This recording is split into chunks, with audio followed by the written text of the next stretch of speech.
സാറേ good morning Milan sir. Good morning. Good morning. Good morning. Audible ആണോ? Audible ആണ്, audible ആണ്. 7:02 ഒക്കെ ആവും നമ്മൾ സ്റ്റാർട്ട് ചെയ്യും. ആയിക്കോട്ടെ ആയിക്കോട്ടെ ആയിക്കോട്ടെ.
Good morning.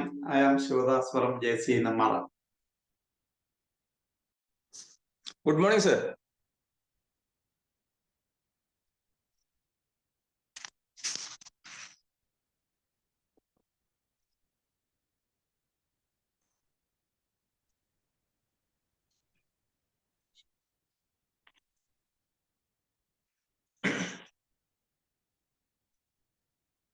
Good morning. Good morning.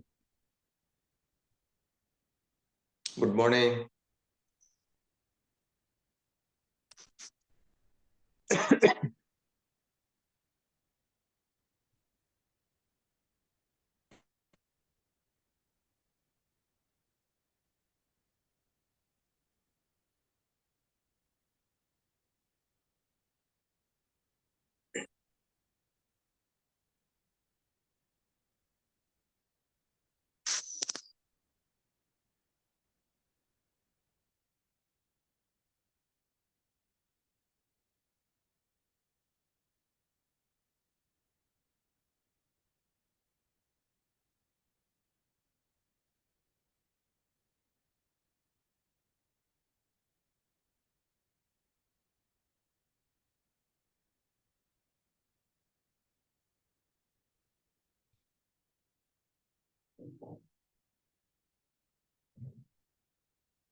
Good morning, all of you. Good morning.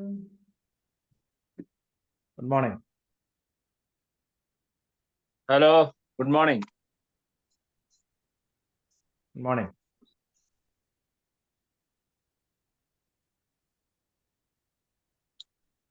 Isham sir,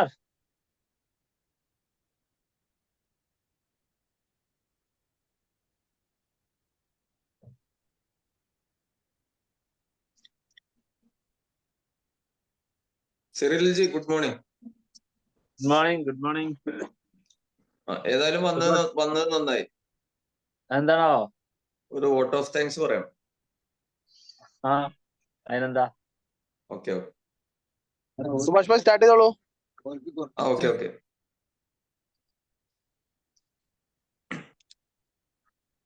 Good morning to all. The meeting in connection with the 7 a.m. morning drive is hereby called to order. Welcome speech by Chairman. Good morning. എല്ലാവർക്കും ഒരു ശുഭദിനം നൽകിക്കൊണ്ട് zone 28 വളരെ ഭംഗിയായിട്ട് വളരെ കൃത്യതയോടുകൂടി നടത്തി വരുന്ന ഈ പ്രോഗ്രാമിലേക്ക് ഇന്നത്തെ കിനോട്ട് സ്പീച്ച് ആയി എത്തിയിട്ടുള്ള മിലൻ സാറെ ഞാൻ സ്വാഗതം ചെയ്യുന്നു. അതോടൊപ്പം ജെസി, നോൺ ജെസി ലീഡേഴ്സ് എല്ലാവരെയും സ്വാഗതം ചെയ്യുന്നു.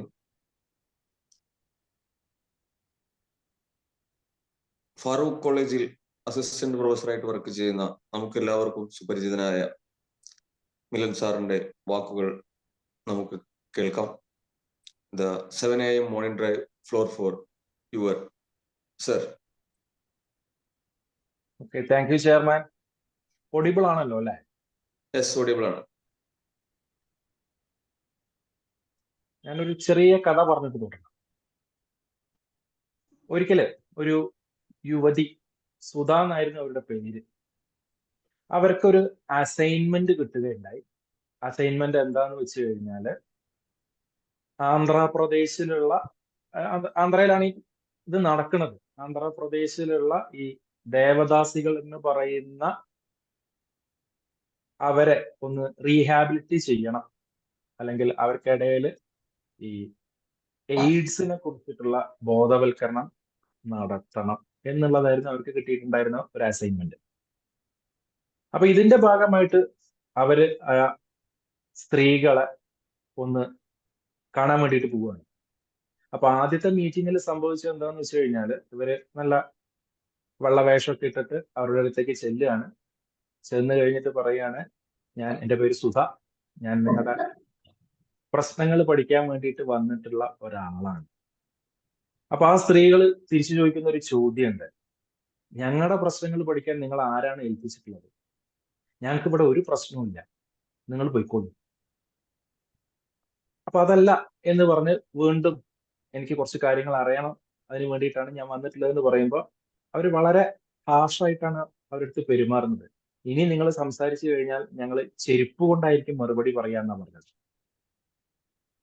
അപ്പൊ ആദ്യത്തെ മീറ്റിംഗ് അല്ലേ എന്ന് കരുതി അവർ ഒരു തരത്തിലും സഹകരിക്കില്ല എന്ന് മനസ്സിലായപ്പോൾ സുധ തിരിച്ചു പോരുകയാണ് ചെയ്തത്. അപ്പൊ അവർക്ക് തോന്നിയാ ഇനിയിപ്പോ ഞാൻ ചെന്ന സമയം ശരിയായില്ല. അവർ ഏകദേശം ഒരാഴ്ച കഴിഞ്ഞിട്ട് വീണ്ടും ചെല്ലുകയാണ് ഇതേ ആവശ്യവുമായിട്ട്, ഇതേ സ്ത്രീകളുടെ മുന്നിൽ. സ്കൂളില്ലേ മെഡിറ്റേഷൻ ഒക്കെ ചെയ്യണം. അപ്പൊ ആ സമയത്ത് അവിടെ ഏകദേശം ഈ തക്കാളി വിളവ് എടുക്കുന്ന സമയമാണ്. അപ്പൊ ഈ സ്ത്രീകളും അവരുടെ വീട്ടിന്റെ മുറ്റത്തൊക്കെയുള്ള തക്കാളികളൊക്കെ ഇങ്ങനെ വിളഞ്ഞു നിൽക്കുന്ന സമയമാണ്. അപ്പൊ വീണ്ടും ചെന്നിട്ട് ഇവര് ഇതേ ആവശ്യമാണ് പറയുന്നത്, എനിക്ക് നിങ്ങളുടെ പ്രശ്നങ്ങളെ കുറിച്ചിട്ട് പഠിക്കണം, അപ്പൊ അതിനുള്ളൊരു സൊല്യൂഷൻ കണ്ടെത്താൻ വേണ്ടിയിട്ടാണ് ഞാൻ വന്നിട്ടുള്ളത്, എന്നുമായിട്ട് സഹകരിക്കണം എന്ന് പറഞ്ഞപ്പോ ഇവര് പറഞ്ഞിട്ടുള്ളത്, കഴിഞ്ഞ പ്രാവശ്യം ഞങ്ങൾ പറഞ്ഞത് ഞങ്ങൾ ചെരുപ്പ് കൊണ്ട് മറുപടി പറയുന്നുള്ളതാണ്, ഈ പ്രാവശ്യം നിങ്ങൾക്ക് നല്ല ചീഞ്ഞ തക്കാളി കൊണ്ടുള്ള ഏറാണ് കിട്ടാൻ പോകുന്നത്. മര്യാദയ്ക്ക് നിങ്ങൾ തിരിച്ചു പോയിക്കോളൂ, ഇവിടെ ഞങ്ങൾക്ക് ചികിത്സയ്ക്ക് ഒരു ആശുപത്രി പോലും ഇല്ല. ആ സമയത്താണ് നിങ്ങൾ ഞങ്ങളെ രോഗങ്ങളെ കുറിച്ചിട്ടൊക്കെ പഠിപ്പിക്കാനായിട്ട് ഇവിടെ വന്നിട്ടുള്ളത്. നിങ്ങൾ ആരാണ്? ഗവൺമെന്റിന്റെ ഏജന്റ് ആണോ? അപ്പൊ വേറൊരു സ്ത്രീ വന്നിട്ട് പറഞ്ഞു, ഈ വേഷമൊക്കെ കണ്ടിട്ട് ജീൻസ് നല്ല വെള്ള പൂർത്തിയൊക്കെ ഇട്ടിട്ടാണ് വന്നിട്ടുള്ളത്. പത്രപ്രവർത്തകരാണ് ഇവര്, നമ്മളെ കുറിച്ചിട്ട് എഴുതി വിറ്റ് കാശാക്കാൻ വേണ്ടി വന്നിട്ടുള്ള ആളുകളാണ്. നിങ്ങളുമായിട്ട് ഞങ്ങൾ ഒരു തരത്തിലും സഹകരിക്കാൻ റെഡിയല്ല. രണ്ടാമത്തെ അറ്റംപ്റ്റും ഫെയിലിയർ ആയി സുധ തിരിച്ചു വരികയാണ്. തിരിച്ചു വന്ന് വീട്ടിലെത്തിയിട്ട് ഹസ്ബൻഡിനോട് പറയാണ്, ഞാൻ ഈ പ്രോജക്റ്റിൽ സക്സസ്ഫുൾ ആവുമെന്ന് എനിക്ക് തോന്നുന്നില്ല, കാരണം അവര് എന്നെ ഒരു തരത്തിലും ഞാനുമായിട്ട് അവര് സഹകരിക്കുന്നില്ല. അപ്പോ ഹസ്ബൻഡ് ചോദിച്ചിട്ടുള്ള ഒരു ചോദ്യമുണ്ട്, എല്ലാ ദിവസവും രാവിലെ നീ കട്ടിലിൽ നിന്ന് എഴുന്നേൽക്കുന്നത് എന്തിനാണ്? സുധ നിങ്ങളായിരുന്നെങ്കിൽ നിങ്ങളുടെ മറുപടി എന്തായിരിക്കും? മിലൻ സാറാണോ സ്ക്രീൻ ഷെയർ ചെയ്തുള്ളത്? അല്ലല്ല, ഞാനല്ല. കണ്ടിന്യൂ. ഓക്കെ, PPT ഇല്ല. അപ്പൊ എന്റെ ചോദ്യം ഇതാണ്, സുധ ഈ പ്രോജക്റ്റുമായിട്ട് എനിക്ക് മുന്നോട്ട് പോകാൻ പറ്റില്ല എന്ന് കരുതി രാജിവെക്കാൻ വേണ്ടി തീരുമാനിച്ച് നിൽക്കുന്ന ആ സമയത്താണ് ഹസ്ബൻഡ് ചോദിച്ചത്, ഞാൻ ഈ ചോദിച്ച ചോദ്യത്തിന് നീ ഒരു മറുപടി പറയും. എല്ലാ ദിവസവും രാവിലെ നീ കട്ടിലിൽ നിന്ന് എഴുന്നേൽക്കുന്നത് എന്തിനാണ്? ആ സുധ നിങ്ങളായിരുന്നെങ്കിൽ നിങ്ങളുടെ മറുപടി എന്തായിരിക്കും? നമ്മളുടെ അന്നത്തെ ദിവസത്തെ ആക്ടിവിറ്റീസ് ഒക്കെ തുടങ്ങാൻ വേണ്ടി. അന്നത്തെ ആക്ടിവിറ്റീസ് തുടങ്ങാൻ വേണ്ടി. ചാറ്റിൽ വല്ല മറുപടിയും വന്നിട്ടുണ്ടോ? ഇല്ല. എന്നും എണീറ്റല്ലേ പറ്റത്തുള്ളൂ. എന്തും എഴുന്നേറ്റല്ലേ പറ്റത്തുള്ളൂ, അതുകൊണ്ട് എഴുന്നേൽക്കുന്നതാണ്. ഓക്കെ, തൽക്കാലം നമുക്കൊരു കാര്യം ചെയ്യാം. ഈ ചോദ്യം തൽക്കാലം ഞാനിവിടെ നിങ്ങളുടെ മുമ്പിൽ വെച്ചിട്ട് നമുക്ക് ഈ സെഷന്റെ അവസാനത്തിലേക്ക് നമുക്ക് ഈ ചോദ്യത്തിലേക്ക് വീണ്ടും തിരിച്ചു വരാം. You must have purpose that makes us wake up. എനിക്ക് തോന്നുന്നു ആരാ പേര് ഞാൻ കണ്ടില്ല, ലാമിറ അല്ലെ, എന്തോ പർപ്പസ് ഉണ്ട്, ആ പർപ്പസ് സർവേ ചെയ്യാൻ വേണ്ടിയിട്ടാണ് നമ്മൾ എഴുന്നേൽക്കുന്നത് എന്നുള്ളതാണ്. ആയിക്കോട്ടെ. അപ്പോ ഞാൻ പറഞ്ഞു സുധ ഒരു യുവതിയാണ്, ഒരു 30-35 വയസ്സുള്ള കുറെ ടാസ്ക് തീർക്കാനുണ്ട്. അപ്പൊ ഇതിനൊക്കെ വേണ്ടിയിട്ടാണ്. അപ്പൊ നിങ്ങളായിരുന്നു സുധയെങ്കിൽ നിങ്ങളുടെ മൈൻഡിൽ വരുന്ന മറുപടികളാണ് ഇപ്പൊ നിങ്ങൾ തന്നിട്ടുള്ളത്. അപ്പൊ നമ്മൾ 30-35 വയസ്സിലുള്ള യുവതിയാണ്, അല്ലെങ്കിൽ ഇപ്പൊ എന്റെ കൂടെ ഈ പ്രോഗ്രാമിലുള്ളതൊക്കെ ഒരു യങ്സ്റ്റേഴ്സ് ആയിട്ടുള്ള ആളുകളാണ് എന്നുള്ള ഒരു കൺസെപ്റ്റിലാണ് ഞാൻ ഈ ഒരു കാര്യം പറയാൻ തുടങ്ങുന്നത്. അതായത് നമ്മൾ നമ്മുടെ ജീവിതം ഏറ്റവും കൂടുതൽ എൻജോയ് ചെയ്യുന്ന ഒരു പീരിയഡ് ആണ് നമ്മളെ 30s അല്ലെങ്കിൽ ഏർലി 40s ഒക്കെ. പക്ഷെ പലപ്പോഴും സംഭവിക്കുന്ന ഒരു പ്രശ്നം എന്താന്ന് വെച്ച് കഴിഞ്ഞാൽ, നമ്മളൊരു പരീക്ഷ എഴുതാൻ പോയി കഴിഞ്ഞാൽ, ഇപ്പൊ നമുക്ക് ഏറ്റവും എളുപ്പമുള്ള പരീക്ഷയാണെങ്കിൽ ആദ്യം തന്നെ നമ്മൾ എസ്എ ക്വസ്റ്റ്യൻ അങ്ങോട്ട് തുടങ്ങും അല്ലെ. എസ്എ ക്വസ്റ്റ്യൻ എഴുതി നമുക്ക് വളരെ നന്നായിട്ട് പഠിച്ചിട്ടുള്ള സാധനമാണ്. എഴുതി എഴുതി അങ്ങ് പൊലിപ്പിച്ച് എഴുതി നോക്കുമ്പോഴാണ് കാണുക, അയ്യോ 1 മണിക്കൂർ കഴിഞ്ഞു. ഇനി അത് 80 മാർക്കിന്റെ പരീക്ഷയാണ്, അതിൽ 15 മാർക്കിന്റെ ക്വസ്റ്റ്യൻ ആണ് നമ്മൾ ആദ്യത്തെ 1 മണിക്കൂറായിട്ട് കളഞ്ഞിട്ടുള്ളത്. ബാക്കിയുള്ളത് എല്ലാം കൂടി എഴുതാൻ ഇനി 1 മണിക്കൂറേ ഉള്ളൂ. അപ്പൊ ഇതുപോലെയാണ് നമ്മൾ പലപ്പോഴും നമ്മുടെ ജീവിതത്തിൽ, അതായത് നമ്മുടെ ഈ മിഡ് ലൈഫാണ് നമ്മൾ ഈ പറഞ്ഞ 35-45 പീരീഡ് എന്നൊക്കെ പറഞ്ഞു കഴിഞ്ഞാൽ ഒരാളുടെ ജീവിതത്തിലെ ഒരു മിഡ് പീരിയഡ് ആണ്. ഈ മിഡ് പീരിയഡിൽ നമ്മൾ ഏറ്റവും എൻജോയ് ചെയ്ത്, അല്ലെങ്കിൽ നമ്മുടെ ലൈഫ് നമ്മൾ നോക്കിക്കഴിഞ്ഞാൽ ഏകദേശം 10-20 വയസ്സ് വരെ നമ്മൾ പഠിക്കാനും ബാക്കിയുള്ള കാര്യങ്ങൾക്കും വേണ്ടിയിട്ടൊക്കെയാണ് ചെലവഴിക്കുന്നത്. പിന്നെ നമ്മളൊരു ജീവിതം തുടങ്ങണത് ഒരു 20-25 ആ റേഞ്ചിലായിരിക്കും. പിന്നെ അത് ഒന്ന് സെറ്റിൽ ആയി വരുമ്പോഴത്തേക്കും ഒരു 30-35. അപ്പൊ 35-45 ആ റേഞ്ച് മിഡ് ലൈഫിലാണ് നമ്മളെ എൻജോയ്മെന്റ് തുടങ്ങുന്നത്. അപ്പൊ പലപ്പോഴും വരുന്ന പ്രശ്നം എന്താന്ന് വെച്ച് കഴിഞ്ഞാല്, ഈ മിഡ് ലൈഫിൽ നമ്മൾ പറയില്ലേ, ഒരു മരം നട്ട് നമ്മൾ അതിന്റെ ഫലം ആസ്വദിക്കേണ്ട ആ സമയത്താണ് പലപ്പോഴും നമ്മൾ ഈ നടലും അതിന്റെ ബേസിക് ആയിട്ടുള്ള കാര്യങ്ങളും ചെയ്തു തുടങ്ങുക. ആ സമയത്താണ് നമ്മൾ കൃഷിപ്പണി തുടങ്ങുന്നത്. അതായത് നമ്മൾ എൻജോയ് ചെയ്യേണ്ട സമയത്ത് നമ്മൾ തുടങ്ങുന്നതേ ഉള്ളൂ. പലപ്പോഴും നമുക്ക് ലൈഫിൽ സംഭവിക്കുന്ന ഒരു കാര്യം ഇതാണ്. അതായത് നമ്മൾ കൃത്യമായിട്ട് പ്ലാനിങ് ഇല്ലാതെ പോകും. ഇപ്പോ നിങ്ങൾ 30കളിൽ നിങ്ങളുടെ ജീവിതം പ്ലാൻ ചെയ്യുകയാണെന്നുണ്ടെങ്കിൽ നിങ്ങൾ 40കളിൽ നിങ്ങൾക്ക് അടിച്ചുപൊളിച്ച് ജീവിക്കാനായിട്ട് പറ്റും. ഇനി അതല്ല, നിങ്ങൾ 40കളിലാണ് നിങ്ങളുടെ ജീവിതം പ്ലാൻ ചെയ്യുന്നതെങ്കിൽ നിങ്ങളുടെ 50കൾ നിങ്ങൾക്ക് അടിച്ചുപൊളിച്ച് ജീവിക്കാനായിട്ട് പറ്റും. അപ്പൊ പലപ്പോഴും വരുന്ന ഈ ഒരു ഇഷ്യൂ, ഇതിനാണ് നമ്മൾ മിഡ് ലൈഫ് ക്രൈസിസ് എന്ന് പറയാം. അപ്പൊ ആ മിഡ് ലൈഫ് ക്രൈസിസുമായിട്ട് ബന്ധപ്പെട്ടിട്ടുള്ള കുറച്ച് കാര്യങ്ങളാണ് ഞാൻ ഈ സെഷനിൽ നിങ്ങളുമായിട്ട് പങ്കുവെക്കാൻ താല്പര്യപ്പെടുന്നത്. അപ്പൊ ഈ മിഡ് ലൈഫ് ക്രൈസിസ് പലതരത്തിലുണ്ട് കേട്ടോ. അപ്പൊ നമ്മുടെ ഏറ്റവും ബേസിക് ആയിട്ടുള്ള കാര്യം ജീവിതത്തിൽ സെറ്റിൽ ആവുക എന്ന് പറഞ്ഞു കഴിഞ്ഞാൽ നമ്മുടെ എന്താണ്, വീട്, വസ്ത്രം, ഭക്ഷണം, നമ്മുടെ ബേസിക് നീഡ്സ് അല്ലെ, റോട്ടി കപ്പട മക്കാൻ എന്നൊക്കെ പറയും. അതാണ് നമ്മുടെ ബേസിക് ആയിട്ടുള്ള പ്രശ്നം. ഒരു നല്ലൊരു ശതമാനത്തിന്റെയും അല്ലെങ്കിൽ നല്ലൊരു ശതമാനം ആളുകളുടെയും എപ്പോഴത്തെയും പ്രശ്നം ഈ മിഡ് ലൈഫ് ക്രൈസിസ് ഈ ഒരു കാര്യത്തിൽ തന്നെയായിരിക്കും. അവരുടെ ബേസിക് നീഡ്സ് സാറ്റിസ്ഫൈ ചെയ്യുക എന്നുള്ള കാര്യത്തിൽ തന്നെയായിരിക്കും എപ്പോഴും ഉണ്ടാവുക. ഒരു ഉദാഹരണം പറയുകയാണെന്നുണ്ടെങ്കിൽ, ഒരു ആളെ സംബന്ധിച്ചിടത്തോളം ഒരു 10-50 വയസ്സൊക്കെ ആയിട്ടുണ്ട്. ആള് ജോലിക്ക് പോകുന്നുണ്ട്, അതോടൊപ്പം തന്നെ ചെറിയ രീതിയിലുള്ള കച്ചവടമൊക്കെ ആള് ചെയ്യുന്നുണ്ട്. ആള് 20കളിൽ തുടങ്ങിയിട്ടുള്ള ജോലിയാണ്, അതോടൊപ്പം തന്നെ സൈഡായിട്ട് ചെയ്യുന്ന കച്ചവടമാണ്. ഒരു 50ഒക്കെ ആയ സമയത്ത് ഇത് നിർത്തണമെന്ന് താല്പര്യമുണ്ട്.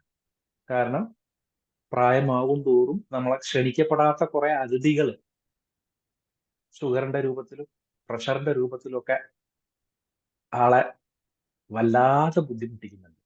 അപ്പൊ ഇതിൽ നിന്നൊക്കെ ഒന്ന് മാറി നിൽക്കണം എന്ന് ആൾക്കൊരു താല്പര്യമുണ്ട്. പക്ഷെ പറ്റുന്നില്ല. കാരണം മാറി നിന്ന് കഴിഞ്ഞാൽ ഈ ബേസിക് ആയിട്ടുള്ള വീട്, വസ്ത്രം, ഭക്ഷണം ഇതൊക്കെ പ്രശ്നമാണ്. അപ്പോ അതാ പറഞ്ഞാൽ നമ്മൾ ആ ഏർലി സ്റ്റേജിൽ കൃത്യമായിട്ട് പ്ലാൻ ചെയ്യാതെ പോയത് കൊണ്ടുണ്ടാവുന്ന ഒരു പ്രശ്നമാണ്. 30 വർഷത്തോളം അല്ലെങ്കിൽ 20 വർഷത്തോളമായിട്ട് ജോലി ചെയ്യുന്നുണ്ട്, വരുമാനം ഉണ്ടാക്കുന്നുണ്ട്. ആ വരുമാനമൊക്കെ പെങ്ങന്മാരെ കെട്ടിക്കാൻ അയച്ചിട്ടുണ്ട്, അവരുടെ ബാധ്യതകൾ തീർത്തിട്ടുണ്ട്, വീട് വെക്കാൻ വേണ്ടിയിട്ട്. അല്ലെ, ഒരു സാധാരണക്കാരനെ സംബന്ധിച്ചിടത്തോളം ഈ ബാധ്യതകളും വീടും എന്നുള്ളതാണ് അവന്റെ സ്വപ്നം. അതിലാണ് അവര് ഒതുങ്ങുന്നത്. അവരൊക്കെ രക്ഷപ്പെട്ടു, ഞാൻ മാത്രം എവിടെയും എത്തിയില്ല. എന്റെ ബേസിക് നീഡ്സിൽ തന്നെയാണ് ഞാൻ ഇപ്പോഴും ഉള്ളത്. ഇതാണ് മിഡ് ലൈഫിൽ വരുന്ന ഒരു ക്രൈസിസ്.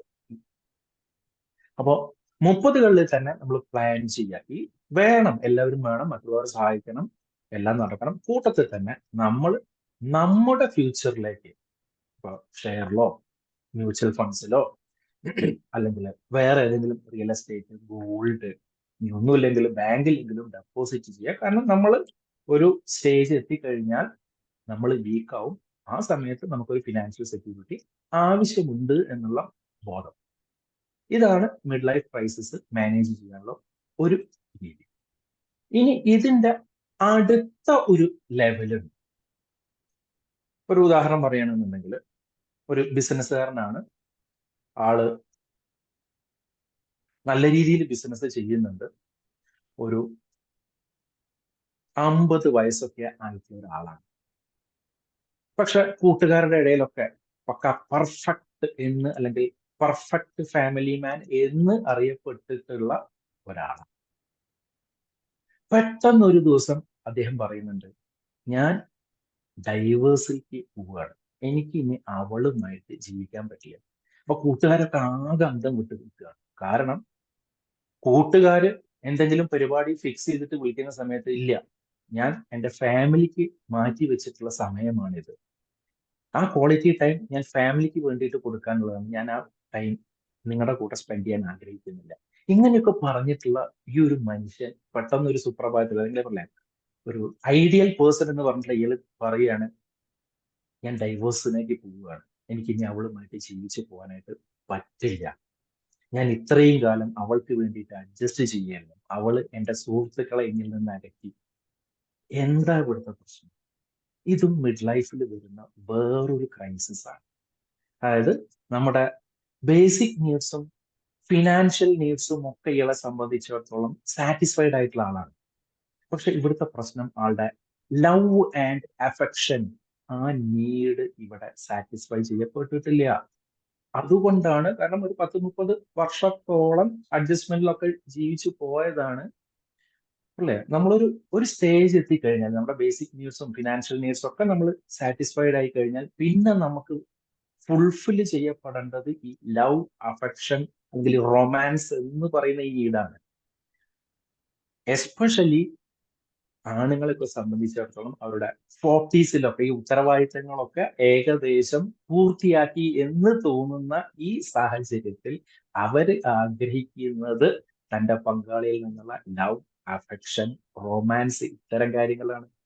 പലപ്പോഴും വരുന്ന പ്രശ്നം എന്താന്ന് വെച്ച് കഴിഞ്ഞാൽ, ഏകദേശം ഈ ഒരു 50സിൽ എത്തിയിട്ടുള്ള ആളാണ്, വൈഫ് ഒരു 40സിലൊക്കെ ആണെന്നുണ്ടെങ്കിൽ അവരുടെ ചില ബയോളജിക്കൽ ഇഷ്യൂസും മാത്രമല്ല, ഇപ്പോ ഒരു ഹൗസ് വൈഫ് ആണ് എന്നുണ്ടെങ്കിൽ അവരെ സംബന്ധിച്ചിടത്തോളം വരുന്നൊരു പ്രശ്നം എന്താണെന്ന് വെച്ച് കഴിഞ്ഞാൽ, ഏകദേശം 20 വയസ്സിൽ കല്യാണം കഴിഞ്ഞിട്ടുള്ളതാണ്, കുട്ടികളായി. അപ്പൊ കുട്ടികളെ നോക്കലും ഇതെല്ലാം കഴിഞ്ഞ് കുട്ടികൾ ഒരു ടീനേജിലേക്ക് എത്തുന്ന പ്രായമാണ്, അല്ലെങ്കിൽ അവരുടെ സ്വന്തം കാര്യങ്ങൾ നോക്കാനും അല്ലെങ്കിൽ അമ്മയുടെ സഹായമില്ലാതെ ഇൻഡിപെൻഡന്റ് ആയി നിൽക്കുന്ന ഒരു പ്രായമൊക്കെ ആകുമ്പോഴേക്കും ഈ സ്ത്രീകളെ സംബന്ധിച്ചിടത്തോളം അവർ 40സിലേക്ക് എത്തി, അല്ലെങ്കിൽ അവരവരുടെ മിഡ് ലൈഫിലേക്ക് എത്തിയിട്ടുണ്ടാവും.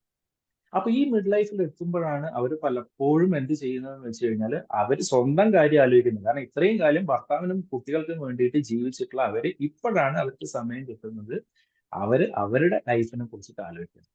പലപ്പോഴും എന്ത് പറ്റും എന്ന് വെച്ച് കഴിഞ്ഞാൽ, അവരാലോചിക്കുമ്പോൾ എനിക്ക് ഒരുപാട് സ്വപ്നങ്ങൾ ഉണ്ടായിരുന്നു, ഞാൻ ഈ കല്യാണം കഴിഞ്ഞ് ഇവിടെ എത്തിയപ്പോഴാണ് എൻ്റെ ഈ സ്വപ്നങ്ങളൊക്കെ ഞാൻ ഇവർക്ക് വേണ്ടി മാറ്റി വെച്ചിട്ടുള്ളത്, ഇത്രയും കാലം കൊണ്ട് എനിക്ക് എന്ത് കിട്ടി? ഈ ഫ്രസ്ട്രേഷൻ ആണ് വരുന്നത്.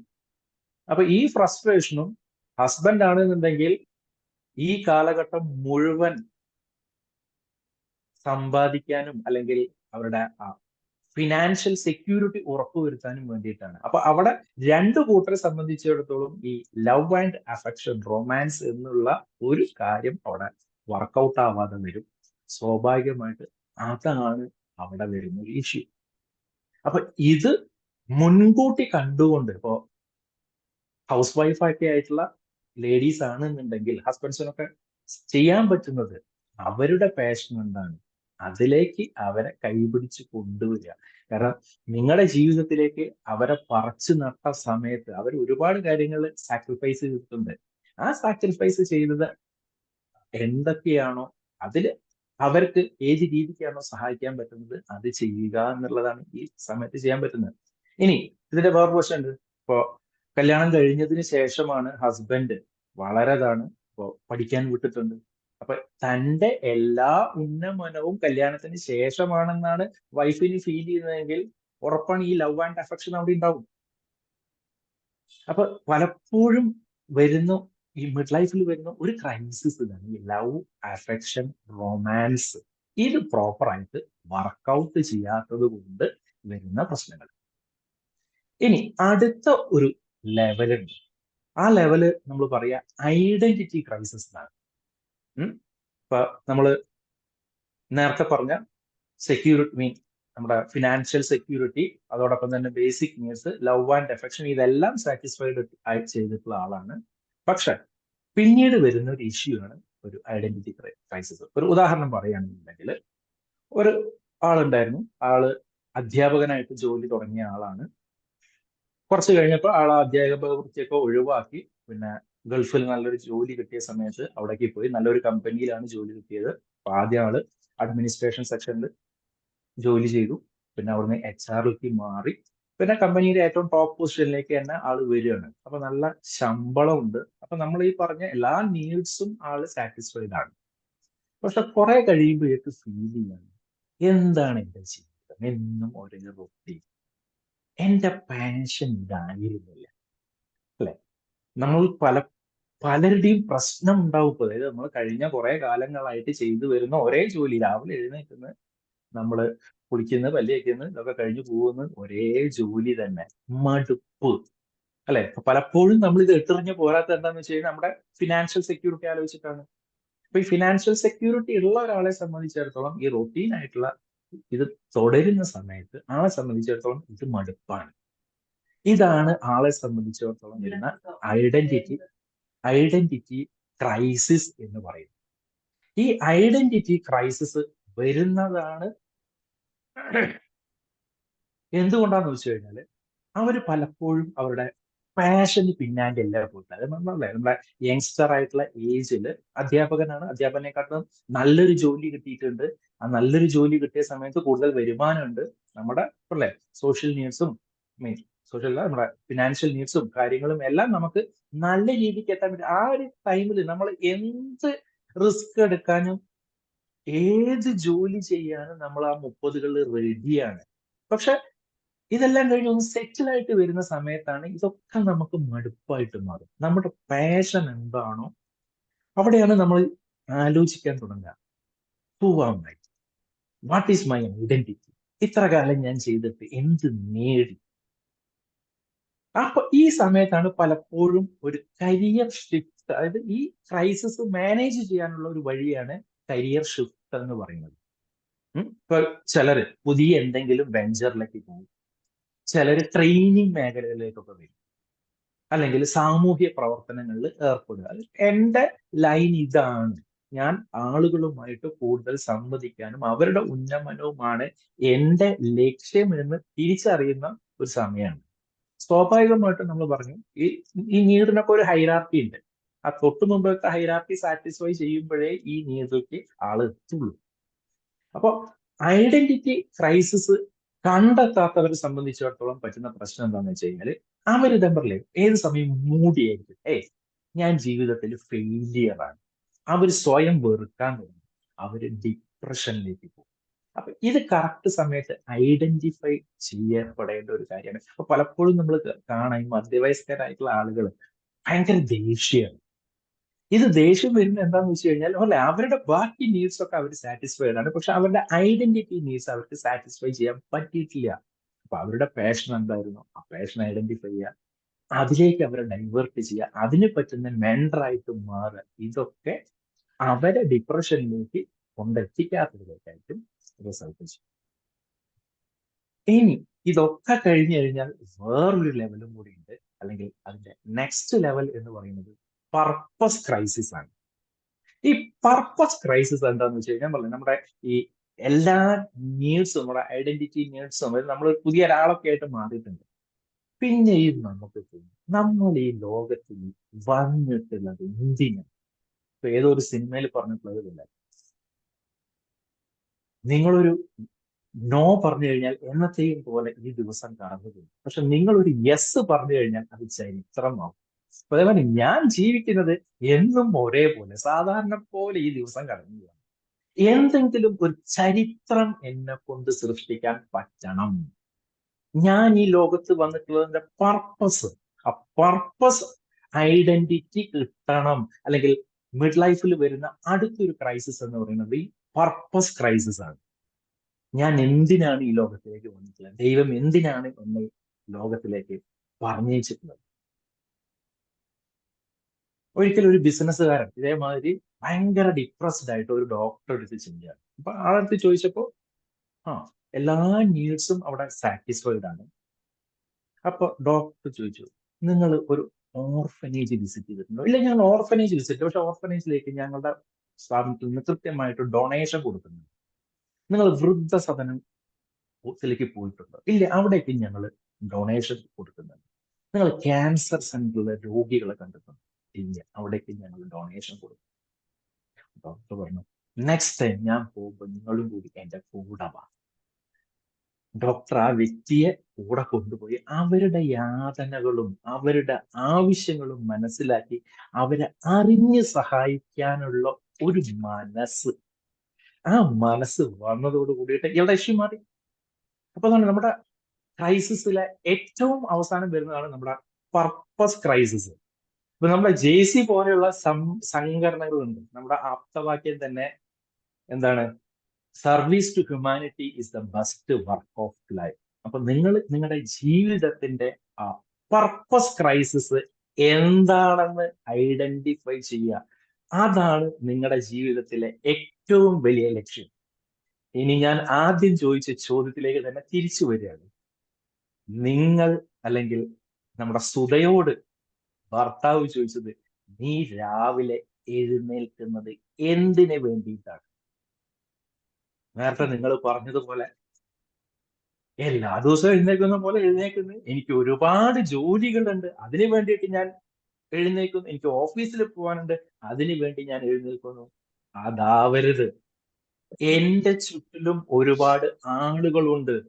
അവരെ പരിമിതികളിൽ നിന്നും ഉയർത്തി എഴുന്നേൽപ്പിക്കാൻ, അവരുടെ ജീവിതം വിജയിപ്പിക്കാൻ, അതിനു വേണ്ടിയിട്ടാണ് ഞാൻ രാവിലെ എഴുന്നേൽക്കുന്നത്. അങ്ങനെ നിങ്ങൾക്ക് പറയാൻ പറ്റണം. ഈ ചോദ്യം നിങ്ങൾ എന്നും ചോദിക്കുക. Thank you. ഇങ്ങനെ ഒരു ചാൻസ് തന്നിട്ടുള്ള സോൺ 28 എല്ലാവരോടും നന്ദി പറഞ്ഞുകൊണ്ട് നിർത്തുന്നു. Thank you. Wonderful section.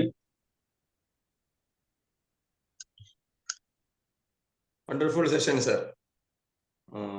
എങ്ങനെ ജീവിതത്തിന് പർപ്പസ് ഉണ്ടാക്കണം എന്ന് ഈ സുപ്രഭാതത്തിൽ ചിന്തിപ്പിച്ച, ചോദ്യം രീതിയിലോ മറ്റു രീതിയിലും ചിന്തിപ്പിച്ച ഇന്നത്തെ സെഷൻ അടിപൊളിയായിരുന്നു. Open forum and for feedback.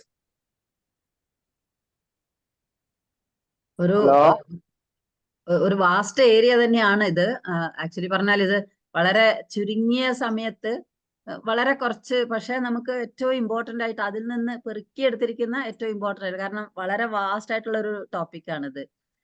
അതുപോലെ തന്നെ വാസ്റ്റ് എന്ന് പറഞ്ഞു കഴിഞ്ഞാല് നമ്മൾ ഓരോരുത്തരും, കാരണം നമ്മൾ ഓരോ ദിവസം കഴിയുന്തോറും നമ്മൾ ഈ ഓരോ സ്റ്റേജസ്, നമ്മുടെ നീഡ്സ് ഒക്കെ ചേഞ്ച് ചെയ്ത് നമ്മൾ അടുത്ത സ്റ്റേജിലേക്ക് അടുത്തുകൊണ്ടിരിക്കുകയാണ്. അപ്പൊ തീർച്ചയായും നമ്മൾ ഓരോ സ്റ്റേജിലും നമ്മൾ അറിഞ്ഞിരിക്കേണ്ട കാര്യങ്ങളാണ് ഇന്നിവിടെ വളരെ മനോഹരമായിട്ട് കൊച്ചു പിന്നെ വാക്കുകള്, കൊച്ചു സ്റ്റോറീസിലൂടെ, ബിസിനസ്സുകാരന്റെ ആണെങ്കിലും ശരി, നമ്മുടെ എന്താ പറയാ കൗൺസിലറുടെ ആണെങ്കിലും ശരി, എല്ലാവരുടെയും സ്റ്റോറീസിലൂടെ നമ്മളെ അതിലേക്ക്, എന്തിനു വേണ്ടിയാണ് നമ്മൾ ജീവിക്കുന്നത്, രാവിലെ നമ്മൾ എന്തിനു വേണ്ടി എഴുന്നേൽക്കണം, യെസ് വാട്ട്സ് അവർ പർപ്പസ്, നമ്മൾ ആ പർപ്പസ് ആണ് ഐഡന്റിഫൈ ചെയ്യുക എന്നുള്ള ആ ഒരു കോർ ഇതിലേക്ക് കൊണ്ടുവരാൻ വളരെ മനോഹരമായി സാധിച്ചു എന്നുള്ളത് തന്നെ.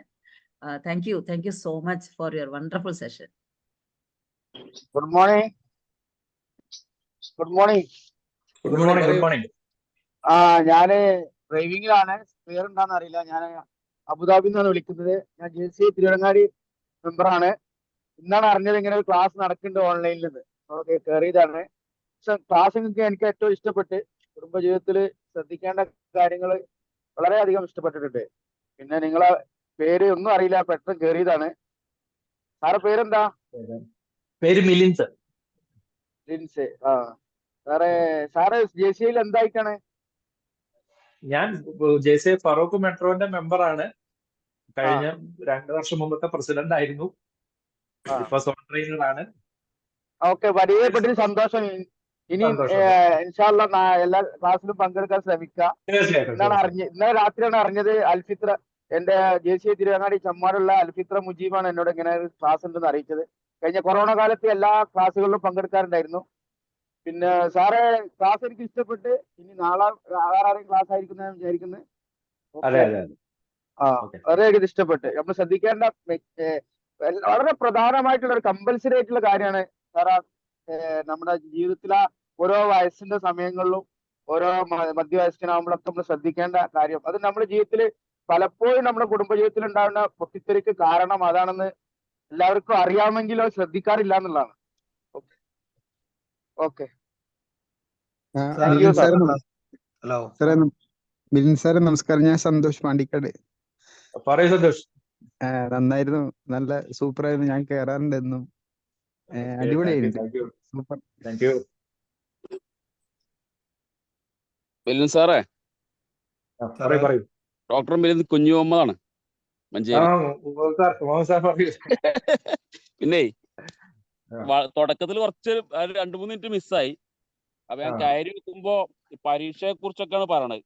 അപ്പൊ ഞാൻ വിചാരിച്ചപ്പോ ഇപ്പൊ ഈ സമയത്തേ അതെത്തിട്ടാ തുടങ്ങിയത് പരീക്ഷ എന്ന കാര്യം. അപ്പൊ അതിനെ സംബന്ധിച്ചാണ് ഇത്. പിന്നാണ് പോയിട്ടേ ശരിക്കും പിന്നെ എന്താ പറയാ, ഒറിജിനൽ ഡോക്ടർ പറയണ പോലെ പിന്നെ വളരെ ആധികാരികമായിട്ട് ഓക്കെ, നന്നായിട്ടുണ്ട്, വളരെ നന്നായി. ഞാൻ ഫുള്ള് താങ്ക് യു. സാറിന്റെ മുമ്പിലൊക്കെ അവതരിപ്പിക്കാൻ പറ്റിയുള്ള സന്തോഷം. ഓക്കെ, എന്നാ താങ്ക് യു. ഹലോ. പറയൂ. ഗംഭീര പെർഫോമൻസ് ആയിരുന്നു, നന്നായിട്ടുണ്ട്. നല്ല ചിന്തിപ്പിക്കുന്ന ഒരു കാര്യമായിരുന്നു. ഇതിന്റെ റെക്കോർഡ് വേർഷൻ ഉണ്ടോ ഇതിന്റെ, ഈ ക്ലാസിന്റെ? നമ്മുടെ ചെയർമാൻ പറയും. ഇല്ല, റെക്കോർഡില്ല. ഓക്കെ. നമസ്കാരം Milind sir. Soumya Suresh from JCI Nenmara. Congratulations sir, such A wonderful session.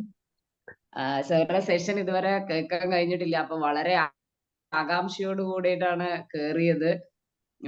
നമ്മൾ ഒരു വ്യക്തി എന്ന നിലയിലും അതിലുപരി JCI ട്രെയിനർ എന്നുള്ള നിലയിലും നമ്മൾ എന്തിനാണ് ഒരു ദിവസം ഉണരുന്നത് എന്നുള്ളതിന് വ്യക്തമായ ഉത്തരവാണ് സാറ് അവസാനം കൺക്ലൂഡ് ചെയ്തത്. അതൊരു വലിയൊരു ഓർമ്മപ്പെടുത്തൽ തന്നെയാണ് ഓരോരുത്തർക്കുമുള്ള. Thank you so much for this wonderful session sir. Thank you. ആരെങ്കിലും ഉണ്ടോ ഫീഡ്ബാക്കിന് വേണ്ടിട്ട്? Okay. I request to zone coordinator Cyril Baby to propose the vote of thanks. Thank you chairman for this privilege. നമുക്ക് ഇന്ന് ഒരു രാവിലെ നമുക്ക് വളരെ ചിന്തിപ്പിക്കുന്ന ഒരു ടോക്ക് നമുക്ക് തന്ന മിലിനിത് സാറിന് ആദ്യമായി നന്ദി JCI സോണിന്റെ നന്ദി അറിയിക്കുന്നു. Thank you sir. അതുപോലെ തന്നെ നമ്മുടെ ഇന്നത്തെ ചെയർമാൻ സുഭാഷ് നായരെയും നമ്മുടെ സോൺ കോർഡിനേറ്റർ സോൺ സഡി ട്രെയിനിങ് ഹിഷാം ഹൈദർ സാർ, അതുപോലെ PPP ചിത്ര മാഡം, എല്ലാവരെയും ഇന്നത്തെ ഈ പ്രോഗ്രാമിന് നന്ദി അറിയിക്കുന്നു. അതുപോലെ ഇന്ന് ഏകദേശം നമുക്ക് 65-ലധികം പാർട്ടിസിപ്പൻസ് ഉണ്ടായിരുന്നു. അത് ഗംഭീരമായിരുന്നു. ഇന്ന് ജോയിൻ ചെയ്ത എല്ലാവരെയും സോൺ 28ന്റെ നന്ദി അറിയിച്ചുകൊണ്ട് നിർത്തുന്നു. Thank you. The 7 AM morning drive online program is hereby adjourned, and have a good day to all JCs and non-JCs. Thank you very much.